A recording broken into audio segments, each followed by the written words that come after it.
और आप सभी का बहुत स्वागत है। मैं हूं आपके साथ माजिद अंसारी और आप देख रहे हैं बुलेटिन अपडेट। लेकिन बुलेटिन की शुरुआत करते हैं देवदर्शन यात्रा पर गई हैं राज्य वसुंधरा राजे की देवदर्शन यात्रा भरतपुर से इसकी शुरुआत की है उन्होंने।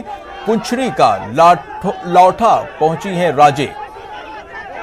तो भरतपुर से ये सीधी तस्वीरें आपको हम दिखा रहे हैं। राजे देवदर्शन पर निकली हुई हैं और इस क्रम में वो पहुंची हुई हैं।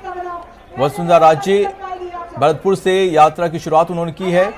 पुंछड़ी का लौठा पहुंची है राजे।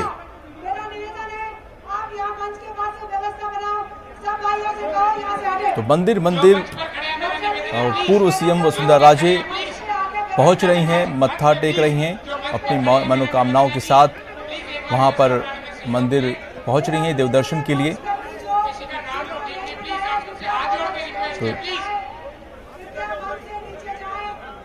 जो शुभचिंतक हैं, अपने कार्यकर्ता हैं, अपनी जनता है, वो उनके बीच में आए।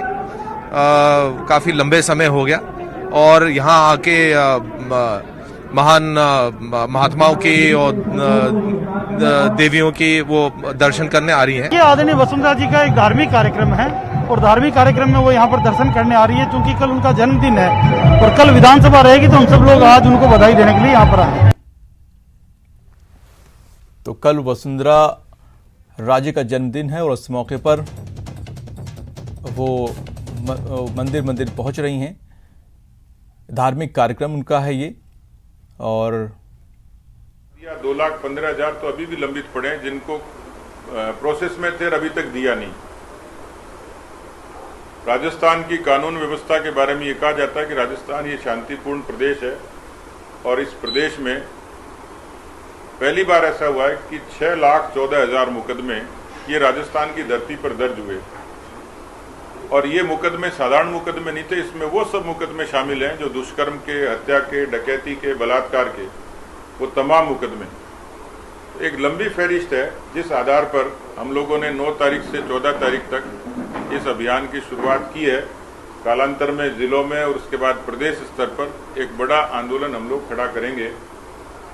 केंद्र की सरकार आरोप लगाती है, केंद्र सरकार पर राज्य सरकार आरोप लगाती है कि केंद्र सहयोग नहीं करता। ये बात ठीक है कि कोऑपरेटिव फेडरलिज्म, सहकारी संघवाद में सरकारें आपस के मिजाज से चलती हैं, लेकिन जनता को गुमराह करने के लिए मुख्यमंत्री कई बार बयान देते हैं। पर मैं इस बजट की बहस के दौरान मैंने जब अध्ययन किया तो पता लगा 42% जो स्टेट के रेवेन्यू का बड़ा हिस्सा जो मिलता है, उसमें 42% भारत की सरकार देती है। इसके अलावा जो योजनाएं हैं, वो चाहे प्रधानमंत्री ग्राम सड़क योजना हो, चाहे आयुष्मान भारत हो, इस तरीके की अनेकों योजना, उज्ज्वला हो, पीएम किसान सम्मान निधि हो, ये तमाम इस तरीके की योजनाएं हैं। जन धन के खाते हो, राशन हो, one nation one ration card हो, ऐसी तमाम बातें थी जो कोरोना के कालखंड से भी और उससे पहले भी और आगे भी ये योजनाएं राजस्थान के लोगों को संबल देती हैं।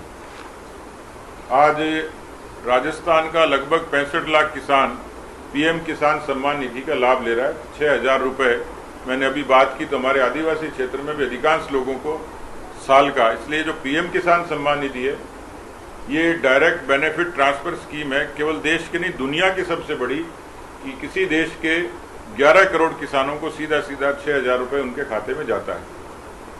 अनेकों ऐसी योजनाएं थी जिसका लाभ राजस्थान की जनता को मिला है।